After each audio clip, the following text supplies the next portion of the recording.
உங்கள் யாவரையும் ஆண்டவராக இயேசுவின் நாமத்தினாலே இந்த ஞாயிறு காலை ஆராதனைக்கு வரவேற்கிறேன். கர்த்தர் நல்லவர். அவர் நம்மோடு கூட எப்போதும் பேசுகிற தேவனாக இருக்கிறார். நம்மளுக்கு பேசும் போதெல்லாம் நமக்கு வாழ்க்கையில் நம்பிக்கையை, பலனை, கிருபையை தருகிறவராக இருக்கிறார். கடந்த வாரத்தினுடைய தொடர்ச்சியாக கர்த்தர் நம்முடைய வாழ்க்கையில் பெருக்கத்தை விரும்புகிற தேவன் என்பதை நாம் தொடர்ந்து பார்த்து வருகிறோம். அதில் 3வது பகுதியாக இன்றைக்கு ஆதியாகமத்தின் புஸ்தகம் 1வது அதிகாரம் 28வது வசனத்தை திருப்பிக் கொள்வோம். ஆதியாகமம் 1:28. கர்த்தர் ஆதியிலே மனிதனை உருவாக்கி அவனுக்கு வாக்கு பண்ணின அவனை ஆசீர்வதித்த ஆசீர்வாதத்தினுடைய பகுதி அது. அதில் நாம் பார்த்து வருகிறோம். நாம் திரும்ப அந்த வசனத்தை வாசிப்போம். பின்பு தேவன் அவர்களை நோக்கி, நீங்கள் பலுகி பெருகி பூமியை நிரப்பி அதை கீழ்ப்படுத்தி சமுத்திரத்தின் மச்சங்களையும் ஆகாயத்து பறவைகளின் பூமி மேல் நடமாடுகிற சகல ஜீவன்களையும் ஆண்டு கொள்ளுங்கள் என்று சொல்லி தேவன் அவர்களை ஆசீர்வதித்தார். நீங்கள் ஆண்டு கொள்ளுங்கள் என்று சொல்லி தேவன் அவர்களை ஆசீர்வதித்தார். கர்த்தர் மனிதனை முதலாக உண்டாக்கினோடு நம்மளை ஆசீர்வதிப்பது எப்படி ஆசீர்வதிக்க? நீ பழுக வேண்டும், பெருக வேண்டும், பூமியை நிரப்ப வேண்டும், அதை கீழ்ப்படுத்த வேண்டும், ஆண்டு கொள்ள வேண்டும். 5 காரியங்களை சொல்லுகிறார். இது யதார்த்தமா சொன்ன விஷயங்களை ஒரு கிராலஜிக்கலா சொல்லியிருக்கிறார். ஒரு அடுத்தடுத்து நடக்க வேண்டிய விஷயங்களை சொல்வதை போல சொல்லியிருக்கிறார். அவை நம்ம பார்க்கும்போது ஏதோ சொல்லப்பட்டதை போல தெரிகிறது. அப்படி சொல்லப்பட்டதை போல சொல்லலை, சொல்லுகிற நோக்கத்தோடையும் சொல்ல வேண்டிய விதத்திலையும் கர்த்தர் சொல்லியிருக்கிறார். அதனால பார்த்தீங்கன்னா எப்படி சொல்றது? பழுக வேண்டும். போனதுக்கு சொல்லுங்க, பழுகுதுன்னா ஃப்ரூட்ஃபுல்லாக இருக்கிறது, பலன் கொடுக்கக்கூடிய விதத்தில் இருப்பது. பெருகுவதுன்னா மல்டிப்ளை ஆவது. நிரப்புதல் ஃபில் பண்ணுவது, எல்லைகளை விசாலப்படுத்துவது. கீழ்ப்படுத்துதல் அண்டர் சப்ஜெக்ஷன், நமக்கு கீழே எல்லாத்தையும் கொண்டு வராது.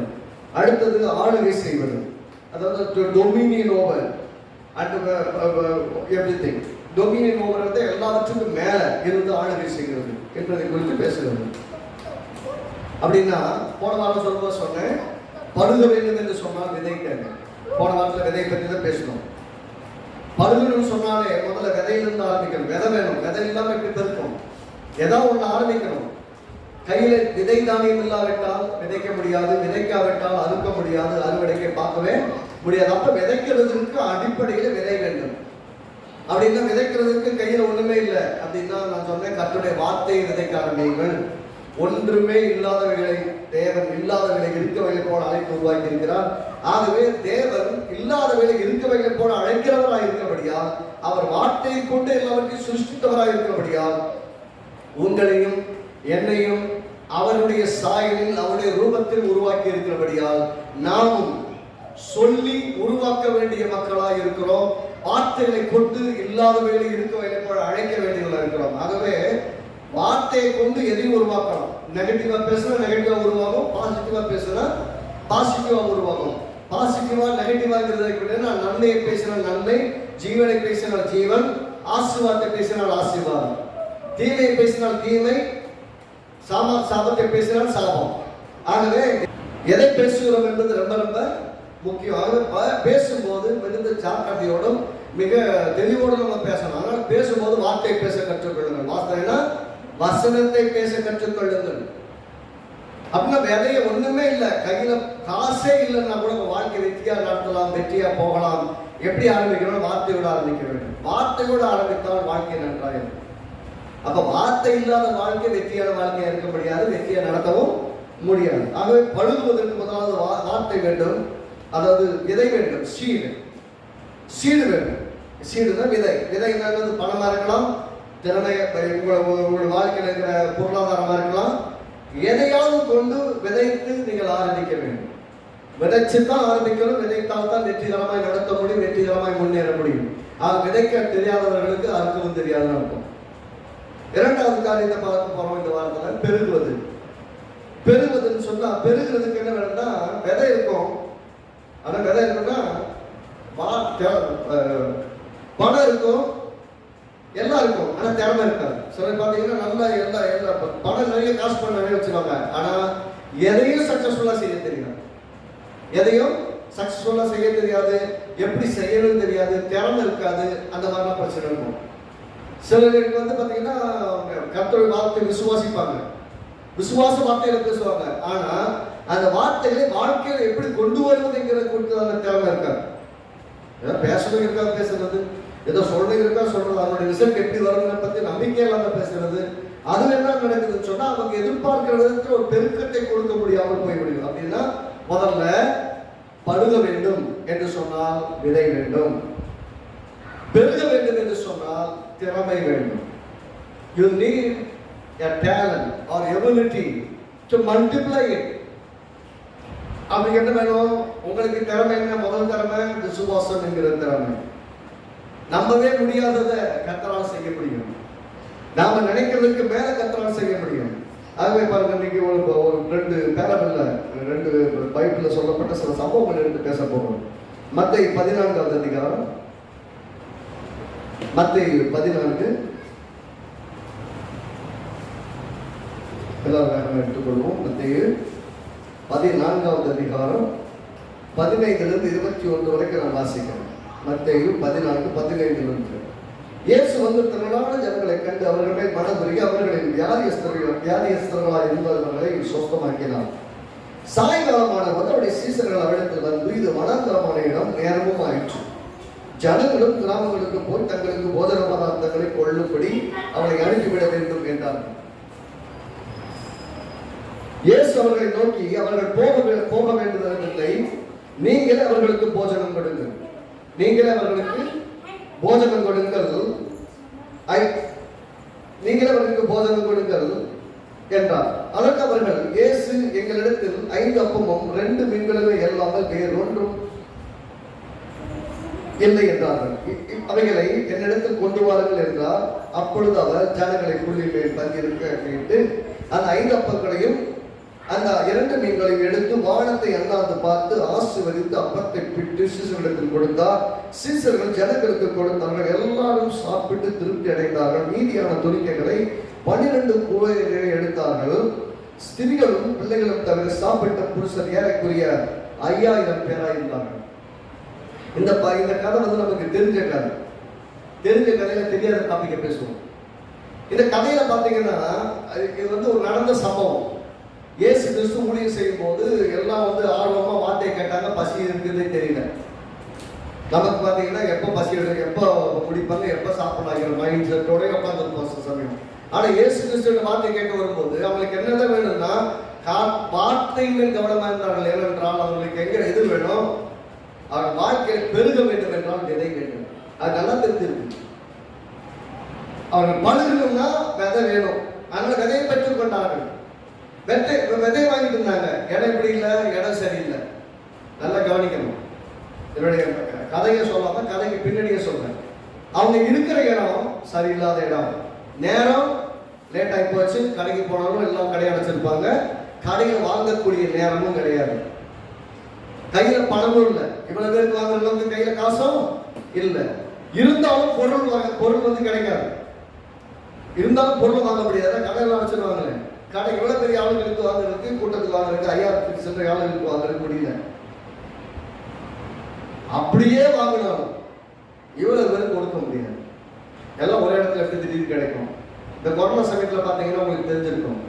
ஆரம்ப காலத்தில் பார்த்தீங்கன்னா பொருள் வராது. முன்னாடி 10 டன் லாரியில் தக்காளி வந்திருந்ததுன்னா ஒரு டன் இல்லை, 1 டன் லாரி தான், ஒரு 10 லோடு லாரி வந்துருந்துச்சுன்னா 1 லோடு லாரி வந்திருக்கும். 1 லோடு லாரி வந்து இத்தனை மக்களுக்கு சாப்பாடு கொடுக்கணும். என்ன ஆச்சு? பொருள் கிடைக்கல. காசு கொடுக்க கிடைக்கல, பொருள் கிடைக்கல. அந்த மாதிரி ஆகிப்போச்சு. அது போல இங்க இருக்கிற நிலைமை என்ன? வனாந்தரமான இடம். 15 வருஷத்துல சாயங்காலமான உணவு சீசனோடு இருந்தார்கள். இது வனாந்தரமான இடம். இடம் சரியில்லை, நேரம் ஆயிட்டு, டைம் சரியில்லை. ஜனங்கள் கிராமத்துக்கு போய் தங்களுக்கு போதன பாரத்தை கொள்ளும்படி அவர்களை அனுப்பிவிட வேண்டும் என்றார்கள். ஏசு அவர்களை நோக்கி, அவர்கள் போக வேண்டுவதில் நீங்கள் அவர்களுக்கு அவங்க பிரச்சனையை சொல்றாங்க. அது சொல்றாங்க 19 வசனம். அப்பொழுது அவர் ஜனங்களை புள்ளின் மேல் அமர செய்து அப்பங்களை விட்டு ஆசீர்வதித்து கொடுக்குறாரு. எல்லாத்தையும் கொடுக்குறாரு, சாப்பிடுங்க. அவருக்கு என்ன சொல்றாருன்னா, இடம் சரியில்லை நம்ம சொல்றோம், நேரம் சரியில்லை நம்ம சொல்றோம், பிரச்சனைகளை எல்லாம் வரிசை டிஸ்டர்ப் பண்றாங்க. இயேசு கிறிஸ்து பதிலின் தேவனா இருக்கிறார். நம்ம பிரச்சனைகள் எல்லாத்தையும் வரிசையா சொன்னாலும் அவர் என்ன சொல்றாரு? பதிலுக்கான விஷயங்களை பற்றி பேசுகிறார். அப்படின்னு என்ன அர்த்தம்? அதை விதை இருக்குது, விதையை பெருக்க வைக்கணும். கர்த்தர் வந்து இயேசு என்ன கேட்கிறாரு? உங்களிடத்தில் என்ன இருக்கிறது? என்ன கேட்கிறாரு? உங்களுக்கு என்ன இருக்குது? நீங்கள் அவருக்கு போதனை கொடுங்கள். 17 அதற்கு அவர்கள், இங்கே எங்களுக்கு 5 அப்பம் 2 மீன்களே அல்லாமல் வேறொன்றும் இல்லை. 100 ரூபா தான் இருக்கு, அதுக்கு மேல 10 பைசா கிடையாது என்கிட்ட அப்படி சொல்ற மாதிரி சொல்றாங்க. எங்களிடத்தில் 5 அப்பங்கள் 2 மீன்களை தவிர வேற ஒன்றும் இல்லை. அப்படின்னா 5 அப்பம் 2 மீன் தான். இங்க உட்கார்ந்து இருக்கிறாங்க 5000 ஆளு புருஷர்கள் மட்டும். அப்படின்னா இவ்வளவு பெரிய காங்கிரிகேஷன், இவ்வளவு பெரிய கூட்டம் இருக்குது. ஆனா இருக்கிறதுக்கான பொருள், அதுக்கான சாப்பாட்டுக்கு பத்தாது. அப்படி பத்தாது என்கிற நிலைமையில இருக்கும் போது இவங்க கேட்கிற கேள்வி, இதை எப்படி செய்து முடிக்க போகிறோம்? ஆனால் கர்த்தர் பதிலாக இருக்கிறபடியா அவர் என்ன சொல்றாரு? உங்களிடத்தில் என்ன இருக்குது என்று கேட்கவில்லை, என்ன இருக்கிறது என்றுதான் கேட்கிறார். என்னது? இப்படி சொல்லுவோமே, உங்ககிட்ட என்ன இல்லைன்னு கேட்கறது இல்லை, உங்ககிட்ட என்ன இருக்குன்னு கேட்கிறாரு. என்ன இருக்குன்னா என்ன இருக்குதோ இருக்கவை வைத்து பெருக்குகிறது தேவன் நம்முடைய தேவன். அப்படின்னு நம்ம கிட்ட இல்லாத ஒண்ணு கொடுக்கணும்னு அவசியம் கிடையாது. நம்ம இல்லாத ஒன்றை பத்தி பேசிக்க வேண்டிய கிடையாது. நம்ம கிட்ட இல்லையா, இல்லாதவர்கள் இருக்க வேண்டும் அழைக்கிறவர் இருக்கிறார். அவரால் எல்லாம் செய்ய முடியும், அவரால் பெருக்க வைக்க முடியும். அப்படி அவர் தான் கேட்கிறார், உங்ககிட்ட என்ன? நம்ம கிட்ட எப்படி சொல்லுவோம்? என்னெல்லாம் இல்லை அப்படின்னு சொல்ல, இதை தவிர வேற இல்லை. இவங்க என்ன சொல்றாங்க? இதை தவிர 5 அப்பம் 2 மீனை தவிர வேற ஒன்றும் நம்ம வழக்கமா பேசுறோம் சொல்றாங்க. அவங்க அப்படிதான் பேசுறாங்க. நான் இன்னைக்கு கேட்கிறேன், நம்ம பாசை எப்படி இருக்குது? இதை தவிர ஒரு ஒண்ணுமே இல்லை அப்படின்னு சொல்றோமா, அல்ல இது இருக்கிறதுன்னு சொல்றோமா? ஒரு காலகட்டம் வந்தது பாருங்க, எப்ப பார்த்தாலும் வாயை திறக்கும் போதெல்லாம் அரிசி இல்லை, பருப்பு இல்லை, சர்க்கரை இல்லை, எண்ணெய் இல்லை, இப்படியே இல்லை இல்லை இல்லை இல்லை இல்லை. எதை திறந்தாலும் வாயை திறந்தாலும் இல்லைதான், எப்பயுமே இல்லைன்னு பேசுறது. ஒரு காலகட்டம் வந்தது, இப்படி பேசக்கூடாதுங்கிற விஷயத்த புரிஞ்சுக்கிட்டதுக்கு அப்புறம் எப்படி பேச ஆரம்பிச்சோம்னா, வாங்கணும். அது 2 ஒன்று தானே. இல்லைன்னு சொல்றது ஒன்று தான், வாங்கணும்னு சொல்றதும் ஒன்று தான். வாங்கணும்னு அர்த்தம் இல்லாதனால வாங்கணும். அதுக்கு என்ன வித்தியாசம்? நமக்கு வாழ்வத்தில் சில விஷயங்கள் புரிவதில்லை, சத்தியம் விளங்காதனால எப்படி புரிஞ்சுக்கிட்டோம்னா, அரிசி இல்லை, அரிசி இல்லைங்க, பருப்பு இல்லைங்க, இப்போ என்ன பண்ணணும் அப்படிங்கிறது. திரும்ப ஆரம்பத்தில் அந்த நாட்டு பழக்கம் நாங்கள் பட்ட பாடு இருக்கிற கொடுமை. நாட்டு வரவே வராது, எத்தனை முறை சுத்தி போட்டாலும் இல்லைன்னா டக்குன்னு நினைக்கும். நான் எப்பயாவது இல்லைன்னு சொன்னேன்னா என் மிஸ்ஸஸ் கேட்பாங்க, என்னது திரும்ப சொல்லுங்க, இல்லை திரும்ப சொல்லுங்க அப்படின்னா தப்பா பேசிட்டோம், இல்லை வாங்கணும். நான் அவங்க தப்பா பேசிட்டாங்க, நான் என்ன திரும்ப சொல்றேன் அப்படின்னு. அப்படிங்கும்போது திரும்ப என்ன சொல்லுவாங்க, இல்லை இல்லைன்னு சொன்னேன், திரும்ப சொல்லு அப்படின்னா தெரியும். திரும்ப சொல்லுன்னா கரெக்ட் பண்ணிக்கோ அர்த்தம், வார்த்தைய சரி பண்ணிக்கோ அர்த்தம். உடனே சொல்லுவாங்க வாங்கணும். நாங்க ஒவ்வொன்றாய் கற்றுக்கொள்ள ஆரம்பிக்க எங்கள் வாயின் வார்த்தைகளை பழக்க வைக்க ஆரம்பிச்சோம். எப்படி பழக்க ஆரம்பிச்சோம்னா, இல்லை என்ற வார்த்தையை வாயில் உபயோகப்படுத்த கூடாது என்பதையும், அது தேவை என்பதை, தேவை இதை வாங்கணும், இதை கர்த்தர் கொடுப்பார், இதை எதிர்பார்க்கிறேன், இது நடக்கும், கர்த்தரை நம்புறேன், காரியங்கள் நடக்கும், நான் மாற்றத்தை பார்ப்பேன், அற்புதம் நடக்கும். இப்படியே வாயை திறந்து பேச பேச பேச அதை மாத்துறதுக்கு ரொம்ப திறமை வேணும். நாக்க மாத்துறதுக்கு சொல்லுங்க, நாவை பழக்குவதற்கு ரொம்ப திறமை வேணும். நான் வந்த சமயத்துல சென்னைக்கு வந்த சமயத்துல பார்த்து ஊருக்கு வந்தவன். ஆரம்பத்தில் பார்த்தீங்கன்னா என்னுடைய ஆங்கில புலமை பார்த்தீங்கன்னா கருணை கொடூரமா இருக்கும். அந்த ஊர்ல சொல்லி கொடுத்த மாதிரியே பேசி பேசி பேசி மோசமான இங்கிலீஷ் தான் ப்ரொனன்சியேஷன் வரும். அப்படியே தமிழ்ல ப்ரொனன்சியேட் பண்ற மாதிரி ப்ரொனன்சியேட் பண்ணுவோம்.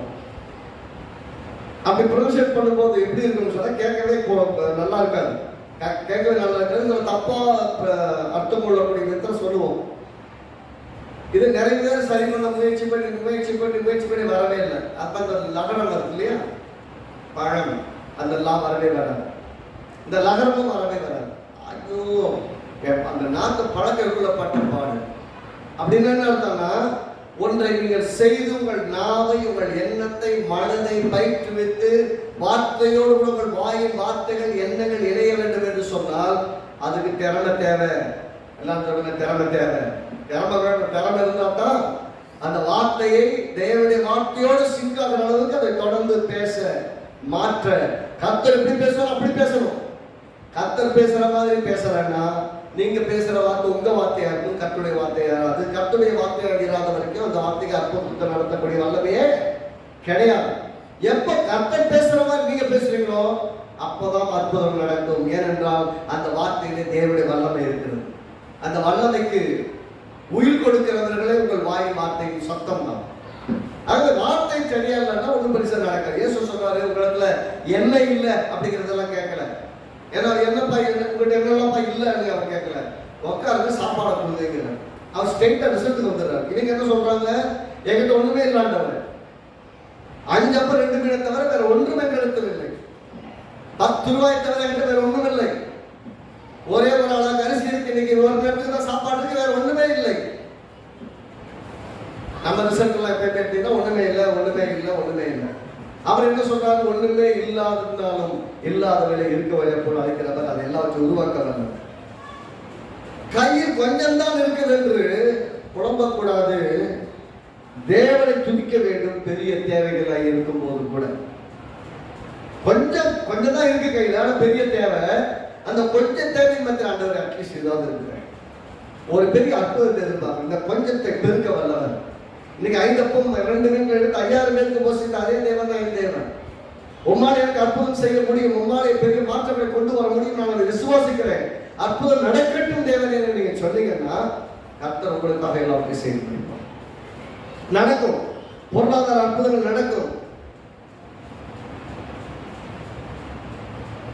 சின்ன தேவையா இருந்தாலும் பெரிய தேவையா இருந்தாலும் கர்த்தரை துதிக்க அறிந்திருக்க வேண்டும். கையில் இருக்கும் எந்த கொஞ்சத்தில் கூட கொஞ்சமா இருக்கிறதா புலம்பாதீங்க. கொஞ்சமோட தாங்க இருக்கு. அது சொல்றது சவுண்டே தெரியும். அவ்வளவுதான் பீஸ் பிடிக்க போகுது. நான் அப்படியே கொஞ்சத்திலும் கர்த்தர் சொல்றது கொஞ்சத்திலும் உண்மையா இருந்தால் அப்படின்னு அர்த்தம். கொஞ்சமா உண்மையா இருந்தா அப்படின்னா கொஞ்சம் உண்மையா இருக்கவனுக்கு நிறைய செய்வார்னா கொஞ்சம் தான் இருக்கிறத பெருசாக்க மாட்டாரா? கர்த்தர் பெரிதாய் மாற்ற விரும்புகிற தேவன். வருமானம் கிடைச்ச உடனே கையில காசை வாங்கின உடனே எடுத்து கொடு கடற்கடை போய் எதாவது செலவழிச்ச வேண்டும். முதல்ல ஒன்றை பழக வேண்டும். கையில காசு வருதா, சம்பளம் வருதா, வருமானம் வருதா, முதலாவது தேவனிடத்துல கொண்டு போய் தேவனை துதிக்க வேண்டும். ஆண்டவரே, இந்த மாதத்தில் கொடுக்கப்பட்ட இந்த ஆசீர்வாதத்திற்காக உமக்கு ஸ்தோத்திரம். நீ கையிட்டு செய்யும் வேலைகளெல்லாம் ஆசீர்வதித்தபடியால், இந்த மாதம் முழுவதும் சுகபலனோடு காத்தபடியால், போக்குவரத்து எல்லாம் காத்தபடியால், எனக்கு நஷ்டம் வராதபடிக்கு காத்தபடியால், இன்றைக்கு இந்த பணத்தை நான் வாங்க உதவி செய்திருக்கிறதுக்கு உங்களுக்கு ஸ்தோத்திரம் என்று தேவனை துதிக்க வேண்டும். துதிக்கிறது மட்டும் கிடையாது, ஒன்ன சொல்லணும், ஆண்டவரே இந்த வருமானம் பொத்தல் பையில போகக்கூடாது, வட்டிக்கு போகக்கூடாது, கடனுக்கு போகக்கூடாது, தண்டனுக்கு போகக்கூடாது, கந்து வட்டிக்கு போகக்கூடாது, கடன் வட்டி கட்டுறதுக்கு போகக்கூடாது. என் கையின் பிரயாசத்தை நான் சாப்பிடுவேன், எனக்கு பாக்கியம் நன்மை என்று சொல்லிக்கிறீங்க. வார்த்தையின்படி இந்த பணத்தின் மேல் ஆசீர்வாதத்தை பேசுகிற எனக்கு பிரயோஜனமாய் பயன்பட, என் குடும்பத்துக்கு பிரயோஜனமாய்ப்பட, வீணாய் ஒரு பைசா கொடுத்து செலவழிக்காம என்னை காத்துக்கொள்ளும் ஆண்டவரே அப்படி நீங்க ஜெபித்து தேவனை ஸ்தோத்தரித்து அர்ப்பணித்து அவருடைய தசம்பாகத்தை எடுத்து செலுத்தி காணிக்கை வேண்டிய காசை செலுத்தி எல்லாத்தையும் எடுத்து வச்சுட்டு வேலை செஞ்சு பாருங்க. நான் சொல்றேன், எவ்வளவு குறைவா இருந்தாலும் தேவன் அதிசயமாய் நடத்துவான். நான் உங்களுக்கு என்னமோ நான் இதை செய்யாம உங்களுக்கு செய்ய சொல்றேன், நான் அதை செஞ்சு டேஸ்ட் பண்ணதுனால சொல்றேன். நாங்க ஆரம்பத்துல வாழ்க்கை ஆரம்பிச்ச சமயத்துல ரொம்ப குறைவான சம்பளம், ரொம்ப குறைவு. அந்த சம்பளத்தை வச்சு வாழ்றதே பிரச்சனை. ஆனாலும் முதல் பங்கு தேவன் தசம்பாகத்தை எடுத்து வச்சுட்டு அந்த வாரத்துல மாதத்துக்கு போகும்போது நாங்களும் பெருசாக போடலாம் போனோம். அந்த குறைவுகள் மத்தியில கொடுக்கணும் மட்டும் தெரிஞ்சது. பெருசா கொடுக்கணும்னு ஆசை, பெருசா கொடுக்க தெரியல, கொடுக்கறதுக்கான வாய்ப்பு இல்லை, கொடுக்கறதுக்கான சூழல் இல்லை. விசுவாசித்தோம். தசம்பாகத்தை எடுத்து வச்சுட்டு ஜபம் பண்ணிட்டு மிச்சம் காசை எடுத்துட்டு எல்லாத்தையும் மற்ற பலசருக்கு மற்ற எல்லாத்தையும் கால்குலேஷன் பண்ணிட்டு பட்சம் பார்த்தோம்னா அந்த மாதம் முழுவதும் செலவுக்கு 100 ரூபா கொடுக்காது, சாத்தியமே இருக்காது. பல முறை அவமானங்களை சந்தித்து இருக்கிறாங்க. நாங்க சிஸ்டர் அவங்க தான் கடையில் போய் காய்கறி வாங்க போவாங்க. சொல்லும்போது கராக்கி வருது பாருன்னு சொல்லி அமௌண்ட்டை சொல்லுவாங்க, பைசாவை சொல்லுவோம். அப்படி மற்றவர்களால் ஏளனமாய் பார்க்கப்படும் அளவிற்கு மோசமான பாதைகளாக போக வேண்டியிருந்தது. ஏன் அந்த காசை வச்சா நான் ஓரளவுக்கு சில காரியத்தை மேனேஜ் பண்ணலாம். ஆனா ஒன்று சொல்லுவேன், ஆரம்பிக்கும் போது மிக குறைந்தவர்கள் கூட ஆரம்பித்தாலும் மாதத்தை முடிக்கும் போது என்னிடத்தில் நான் வைத்து ஆரம்பித்ததை விட அதிகமாக தான் இது வரைக்கும் என் தேவன் இதுவரை என்னை கைவிட்டதே கிடையாது. ஏன் அப்படி சொல்றேன் அப்படின்னு உங்களே சொல்றேன்னு, He is all sufficient God. உண்மையிலே சார் போதா குறைகள் அந்த மாதம் ஆரம்பித்தாலும் முடிக்கும் போது நான் உண்மையில பெருமைக்கே கூட வச்சுக்கோங்க, பெருமைக்கே சொல்லுவேன். ஏன்னா நான் தேவனை குறித்து மேன்மை பாராட்டுவது எனக்கு பெருமை. அவர் என்ன கடைசி நாள் அன்னைக்கு பார்த்தீங்கன்னா கையில முன்ன ஆரம்பிச்சதை விட அதிகமாக தான் இருக்க செய்திருக்கிறார். ஒரு நாள் குறைபட விட்டதே கிடையாது. நான் சொல்லுவேன், என் தேவனுடைய ராஜ்யத்தில் நான் விதைத்து கெட்டு போவேன். நல்லா தான் இருக்கும். நீ கவனிக்க வேண்டும். எனக்கு என்ன சொல்ல வரேன்னா, நான் இப்படி பண்ணேன், நீங்க எல்லாம் கொடுக்கணும் அப்படிங்கிறத வலியுறுத்துக்காக பண்ணல. விசுவாசம் என்பது அப்படிதான் ஆரம்பிக்கப்பட வேண்டும். விதை தானியம் இருக்கிறது, விதைக்க தெரிய வேண்டும். சொன்ன இல்லையா, விதை இருக்குது. You need a seed to start with. நீங்கள் பழுக வேண்டும் என்று சொன்னால் விதை வேண்டும். விதை இருக்குது கையில. இருக்கிற விதை வச்சு என்ன பண்ணீங்க? சரி, இருக்கிற கையில விதையே இல்லைன்னா வார்த்தை இருக்குது. வார்த்தையோட ஆரம்பிங்க. ஆண்டவரே, இப்போது இருப்பதை விட 1000 மடங்கு பெரு. இன்னைக்கு நான் கொடுக்க முடியாத இருந்தாலும் என் கைகள் தாராளமாக கொடுக்கும் அளவுக்கு என் கையில் பிரயாசத்தை ஆசிரியருக்கு நான் பெருகுவேன். நம்பிக்கை கொடுக்கிற அளவுக்கு கையில் வந்து ஒரு ஆசீர்வாதத்தின் வாய்க்காலாக வைப்பீங்க. அதை விசுவாசிக்கிற ஆண்டவரே எதிர்பார்ப்பீங்க. அதை ஜெபிப்பீங்க, அதை அறிக்கையிடுவீங்க. அதுதான் முக்கியம். அதுக்கு தேவையான திறமைகளை தாங்க ஆண்டவரை. சரியா பணத்தை நிர்வகிக்க திறமை தாங்க. பணத்தை நிர்வகிக்கிறதுக்கு திறமை இல்லாதனால நிறைய பேருக்கு கையில காசு வந்து ஓட்டைகளை போடவே போயிடும். எங்க போகுதுன்னு தெரியல. நான் சொல்லுகிறேன், கையில கொடுக்கப்பட்ட வார்த்தையாகிய விதையையும் பணமாகிய விதையையும் எதையாயிலும் சரியாய் பயன்படுத்த உங்களுக்கு திறமை தேவை. அதை தேவாவியானவர் தான் தருவார். ஆண்டவருக்கு நல்ல ஞானத்தை தாங்க. இந்த பணத்தை கொண்டு போய் வேஸ்டா போடுறத விட சரியான இடத்துல போடணும், சரியான விதத்தில் போடணும், சரியான இடத்துல வைக்கணும், சரியா பயன்படும்படி விதத்தில் என்னை பாதுகாக்கணும். எனக்கு உதவி செய்யுங்க. ஆண்டவர் ஜெபம் செய்யுங்க. கர்த்தர் நடத்துவார். வருமானம் கிடைத்ததும் போய் நேரம் பழசங்களை போய் நிற்க கூடாது. முதல்ல தேவனுடைய சமூகத்தை ஜெபிக்கிறது. எவ்வளவு தேவை இருந்தாலும் சரி. முன்னாடி பார்த்தீங்கன்னா கையில் தான் சம்பளம் கொடுப்பாங்க. நேரம் வாங்கிட்டு வந்து என்ன காரியம் இருந்தாலும் சரி வீட்டில் வந்து சேர்ந்து உட்காந்து ஜெபம் பண்ணுறதுக்கு அப்புறம் அது அந்த எல்லாத்தையும் இது பண்ணதுக்கு அப்புறம் தான் நான் அந்த வேற யாருக்கா காசு கொடுக்கணும், எதை கொடுக்கணும் திரும்ப கொண்டு வரும். அது வரைக்கும் அந்த பணத்தை கொண்டு வரும்போது தேவனுடைய பிரசனத்தை வந்து வச்சு அவருக்கு நன்றி சொல்லணும். அது முக்கியம்.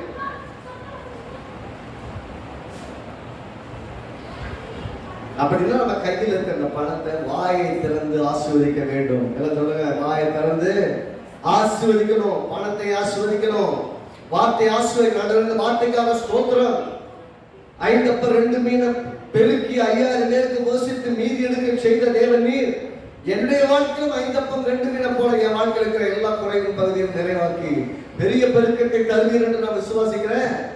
பெரிய அற்புதத்தை எதிர்பார்க்கிறேன். இயேசுவின் நாமத்தினால அற்புதங்கள் நடக்கும் என்று விசுவாசிக்கிறேன் என்று சொல்லி அறிக்கையிடுங்கள். நீங்கள் விசுவாசித்தபடி உங்களுக்கு ஆகும். நல்லா பார்த்துக்கங்க.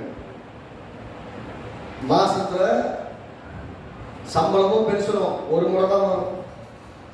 ஒரு மனிதனுக்கு மாச சம்பளம் வச்சுக்கோங்களேன். மாச சம்பளம்னா மாசத்துல ஒரு நாள் வரும், வாரத்துல ஒரு நாள் வரும். ஆனால் கர்த்தருடைய ஆசீர்வாதம் ஒவ்வொரு நாளும் நமக்கு வரும். கர்த்தரின் ஆசீர்வாதமே ஐஸ்வர்யத்தை தரும், அதனுடைய அவர் வேதனையை கூட்டாக ஆரம்பிச்சோம். கர்த்தரின் ஆசீர்வாதம் தான். கர்த்தரின் ஆசீர்வாதத்தை நம்ம பெறுகிறதுக்கு, அதோட வேதனையை கூட்டாத ஆசீர்வாதம் பெறுகிறதுக்கு என்ன பண்றாரு அவரு? மாதத்துல ஒரு நாள் தரல, மாதம் முழுவதும் தருகிறார். ஒவ்வொரு நாளும் தருகிறார். 24/7 365 days his blessings are always upon you. வாரத்துல 7 நாளும் 24 மணி நேரம் 365 நாளும் கர்த்தரின் ஆசீர்வாதம் என் மேல் இருக்கிறது.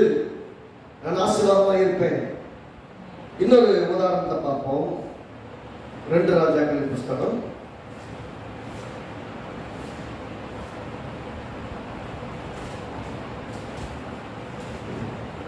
4வது அதிகாரம். 2 ராஜாக்களின் புஸ்தகம் 4வது அதிகாரம்.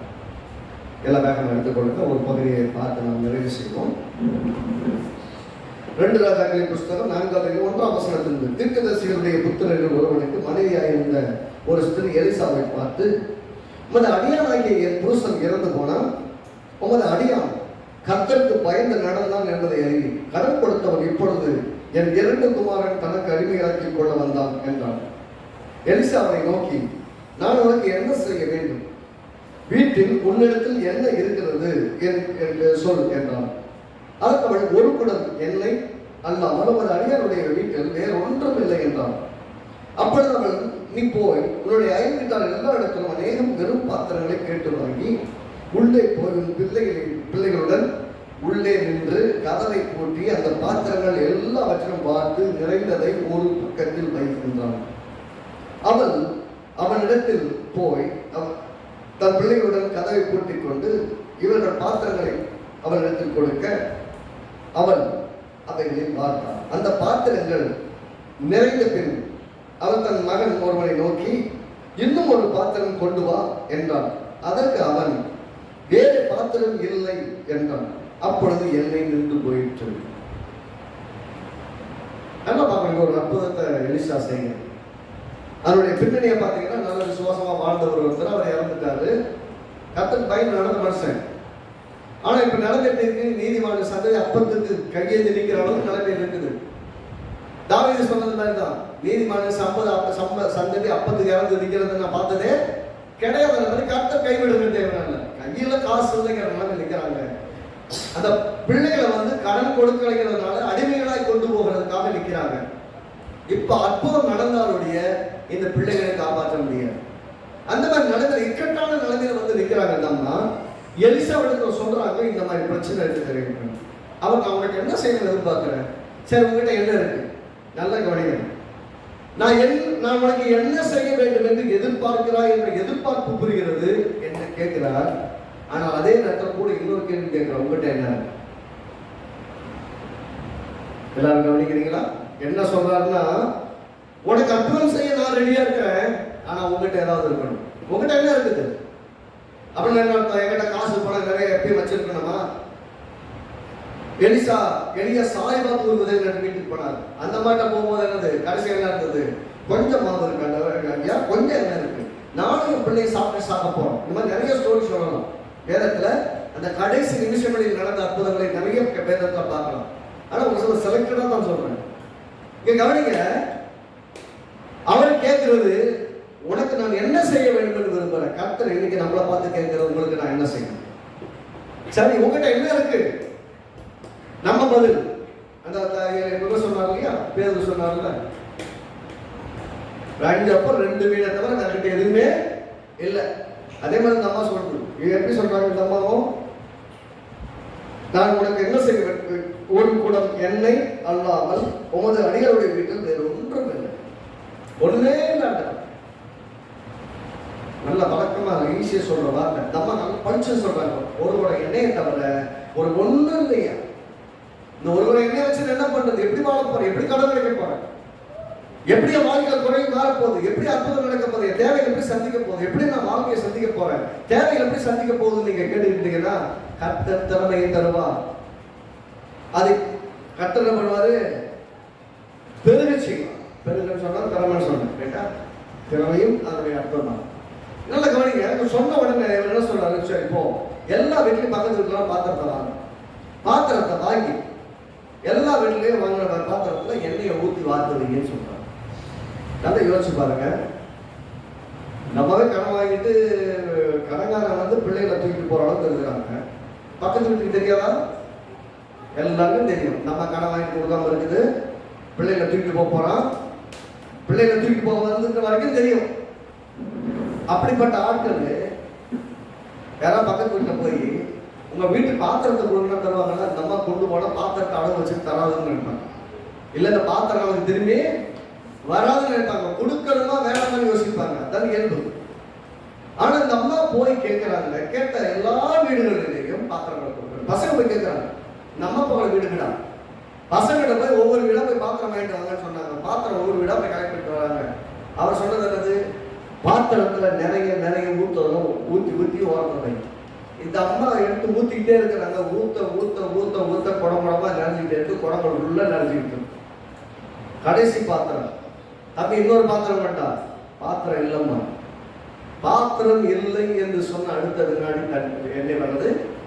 நின்று போயிட்டு. நல்ல கவனிங்க, நீங்கள் இடம் கொள்ள அமல் போகும் வரைக்கும் அப்படின்னு தான் ஆண்டவர் சொல்றாரு. உங்களுக்கு கண்டெயின் பண்ணணும். உங்களுக்கு கொடுக்கப்படுகிற ஒன்று வைப்பதற்கான பாத்திரம் இருக்கணும். பாத்திரம் இல்லைன்னா நின்று போகும். அன்னைக்கு பாருங்க, 5 அப்பம் 2 மீன்களை 5000 பேர் போஷித்ததுக்கு அப்புறம் 12 கூட மீதை எடுத்தார்கள். அங்க 12 கூட இருந்தது. எதையும் கீழே போடல. கர்த்தர் எதையுமே கீழே போட சொல்றதில்ல. மீதியான துணிக்கைகளை சேர்த்து வைங்க. நான் இன்னைக்கு அதான் சொல்றேன், கர்த்தர் உங்களுடைய கையில கொடுக்கிறவைகளை சேர்த்து வைக்க விரும்புகிறார். மீதியான துணிக்கைகளை பத்திரப்படுத்த விரும்புகிறார். இங்க கவனிங்க, இந்த அம்மாவுக்கிட்ட 5 எல்லா படங்களையும் நிரப்பிட்டதுக்கு அப்புறம் அந்த கடன்களை எல்லாம் விற்று 7ஆம் வசனம் பாருங்க. அவன் போய் தேவனுடைய மனுஷனுக்கு அதை அறிவித்தான். அப்பொழுது அவன், நீ போய் அந்த எண்ணெயை விற்று உன் கடனை தீர்த்து மீந்ததை கொண்டு நீயும் உன் பிள்ளைகளும் ஜீவனம் பண்ணுங்கள் என்றான்.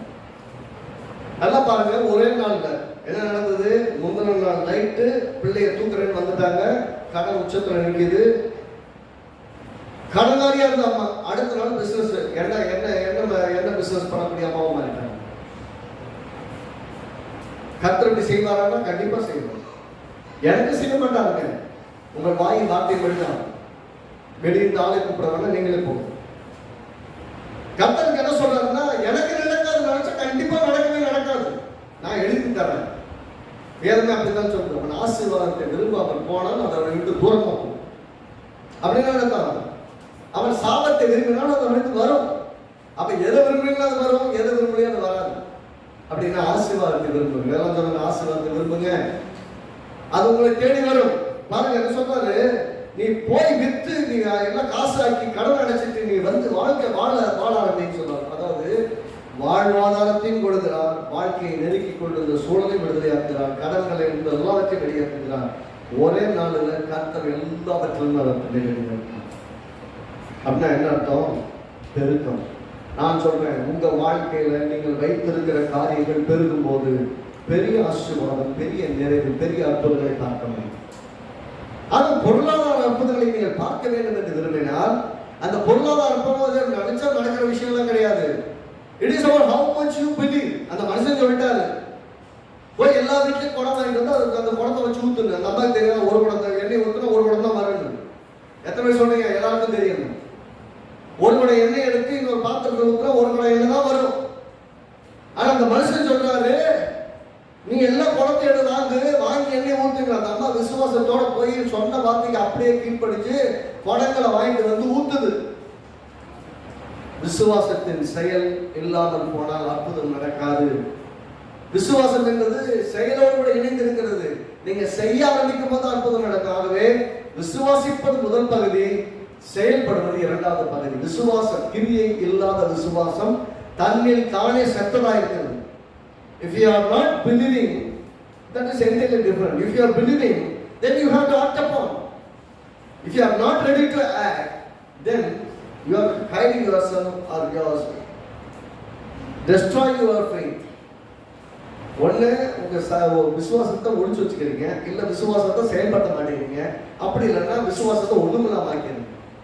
நீங்க மலையை பெயர்க்கிறது விசுவாசம் உள்ளவங்களா இருந்தாலும் மலையை பார்த்து போ என்று பேசுவதற்கு நீங்க துணிந்து நிற்காவிட்டால் மலை அங்கதான் இருக்கும். அப்படின்னு என்ன அர்த்தம்? விசுவாசம் தன்னில் தானே கிரியை செய்யாவிட்டால் செத்ததா இருக்கும். அப்படின்னா விசுவாசம் கிரியை செய்யும் போதுதான் உதவும். ஒரு படுக்கை எடுத்துக்கொண்டு நட என்று சொல்லும் போது படுக்கை எடுத்துக்கொண்டு நடக்க துணியும் போதுதான் படுக்கை எடுத்துக்கொண்டு நடக்க விளங்குறோம். நான் இன்னைக்கு சொல்றேன், உங்க வாழ்க்கையில எங்கெல்லாம் குறைவுகள் இருக்கிறதோ தேவன் பெருக்கத்தின் தேவன், பெருக்கத்தை விரும்புகிறவர். He wants you all to multiply. பெருக வேண்டும் என்று விரும்புகிறார். அதுதான் தேவனுடைய நோக்கமே. பெருக்கத்தின் தேவன் நம்முடைய தேவன். பெருக்கத்தின் நாமங்கள் பெருக்கத்திற்கு முதலாவது காரியம் என்னவென்று சொன்னால், என்ன குறைவுகள் மத்தியில் இருந்தாலும் அந்த குறைவுகள் மத்தியில தேவனை துதிக்க அறியுங்கள். குறைவாய் கையில வைத்திருக்கும் போதும் கர்த்தருக்கு உண்மையாய் நன்றி சொல்லுங்கள். ஆண்டவரே, இந்த காரியங்கள் கொடுத்திருக்கிறதற்காக நன்றி, இந்த காரியங்கள் இருக்கிறது அதற்காக நன்றி, நீ கொடுத்திருக்கிற வாழ்க்கைக்காக, ஜீவனுக்காக, பலனுக்காக, பாதுகாப்பிற்காக, ஆசீர்வாதத்திற்காக, குடும்பத்திற்காக, கணவனுக்காக, பிள்ளைகளுக்காக, வேலைக்காக, வருமானத்திற்காக, இன்னைக்கு கிடைக்கிற ஆதாரத்திற்காக, எனக்கு கொடுக்கப்பட்ட பிள்ளைகளுக்காக, மற்ற மக்கள் மத்தியில் சுற்றி இருக்கிற ஜனங்கள் மத்தியில் எங்களுக்கு கொடுக்கப்பட்ட நல்ல வாழ்க்கை சூழலுக்காக உங்களுக்கு ஸ்தோத்திரம். உங்களுக்கு நன்றி செலுத்துவோம் என்று நீங்கள் நன்றியுள்ள இருதயத்தோடு தேவனுக்கு நன்றி செலுத்தினால் கர்த்தர் என்ன செய்வார்? பெருக்கத்தை கொண்டு வருவதற்கு உதவியாக. அங்க பார்க்க 5 அப்பம் 2 மீன் ஆசீர்வதித்தார், பிட்டு கொடுத்தார், பங்கிட்டார்கள், 12 கூட மீதை எடுத்தது. அப்படின்னா 5 அப்பம் 2 மீன் பிரச்சனை இல்லை. 5 அப்பம் 2 மீனை கொண்டு தேவன் எவ்வளவு பெருசா செய்ய வந்தவர் என்பதுதான் முக்கியம். அதே போல இங்கேயும் பார்க்கிறோம், ஒரு குடம் எண்ணெய்ங்கிறது முக்கியம் கிடையாது.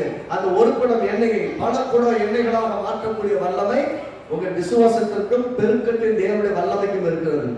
விசுவாசித்தால் பெருக்கத்தை காண முடியும். இன்னைக்கு உங்களுக்கு முன்பாக ஒரு சவால் போல வைக்கிறேன். இதுவரைக்கும் இல்லை, முடியல, செய்ய முடியாது, எனக்கு பத்தாது, போதாது, பலவீனமா இருக்கிறேன், எனக்கு முடியல இப்படியே சொல்லிட்டு இருக்க நிப்பாட்டிட்டு விசுவாசத்தோடு பேச ஆரம்பிங்க. கர்த்தருக்காக வாழ அர்ப்பணிங்கள். உங்க சரீரம், ஆவி, ஆத்மாவை daily அர்ப்பணிங்க. Let it all be subjected and submitted to God. கடவுளுக்கு நீங்க ஒப்பு கொடுக்காவிட்டா ஒரு பெரிய மாற்றத்தை, அற்புதத்தை, மாறுதலை பார்க்க முடியாது. பார்க்கணும்னு நினைச்சீங்கன்னா நான் சொல்றேன், உங்க சரீரங்களை தேவனுக்கு பிரியமான ஜீவ பலியா ஒப்பு கொடுங்க.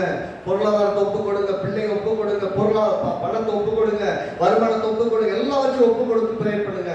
என்ன சொல்ற ஆண்டவரே, நீ கொடுத்து ஆசீர்வாதம். கையில பணம் வந்த உடனே முதல் காரியம், முதல்ல நீங்க செய்ய வேண்டியது தேவனுடைய ராஜ்யத்துக்குரியவைகளை தேவனுடைய ராஜ்யத்துக்கு எடுக்கிறீங்க. அதற்கு பின்பாக விசுவாசத்தோடு உங்களுடைய இருக்கக்கூடியதை வைத்து செய்யுங்கள். நான் சொல்றேன், உங்கள் விசுவாசத்தை தேவன் கனப்படுத்துவார். ஏனென்றால் கிரியை செய்கிற விசுவாசம் பலனை கொண்டு வரும். கிரியை செய்யாத விசுவாசம் தன்னில் தானே செத்துதான் இருக்கும். அப்படின்னா கொடுத்தாத ஆசீர்வாதம் விதைக்க ஆரம்பிக்கணும். விதைச்சாத்தான் விளையும். விதைப்பு அறுப்பு என்பது பிரமாணம். ஆகவே விதைக்கு ஆயத்தமா இருக்கிறவர்கள் அறுக்கவும் ஆயத்தமா இருக்கிறார்கள், அறுவடையும் காண்பார்கள். எதற்கு விளக்குது? ஆமே. கர்த்தர் நல்லவர். நாம் தொடர்ந்து அடுத்த வாசத்துல எப்படி கர்த்தர் நிரப்புகிறவர் என்பதை நாம் தொடர்ந்து பார்க்கணும். நீ பழுகணும், பெருகணும், நிரப்பணும், கீழ்ப்படுத்தணும், ஆண்டு பண்ணணும். அடுத்த வாரம் முடிஞ்ச 2 பகுதியை நாம் கவர் பண்ண பார்ப்போம். நிரப்புவதையும் கீழ்ப்படுத்துவதையும் நாம் பார்க்க ஆரம்பிப்போம். வழக்கை கீழ்ப்படுத்துவதை பார்க்க தாமதமான அடுத்த வாரத்தை நாம் தொடர்வோம். கர்த்தர் நல்லவர். இன்னைக்கு ஒருவேளை குறைகள் மத்தியில் இருக்கலாம், தேவைகள் மத்தியில் இருக்கலாம். எப்படிப்பட்டவர்கள் இருந்தாலும் உங்கள் தேவனாகிய கர்த்தர் உங்கள் குறைகளை நிறைவாக்க பிரியமாயிருக்கிறார். விசுவாசியுங்கள், உங்கள் வாழ்க்கை தேவனுக்கு அர்ப்பணியுங்கள். விசுவாசத்தோடு கூட, ஜெபத்தோடு கூட உங்கள் வருமானத்தையோ, வாழ்க்கையோ, மாதத்தையோ, பொருளாதாரத்தையோ ஆரம்பியுங்கள். இதை எங்கள் கர்த்தர் உங்களுக்கு பெரிய அறுவடையை கட்டளையிடுவார். கர்த்தருடைய ஆசீர்வாதம். Stay blessed.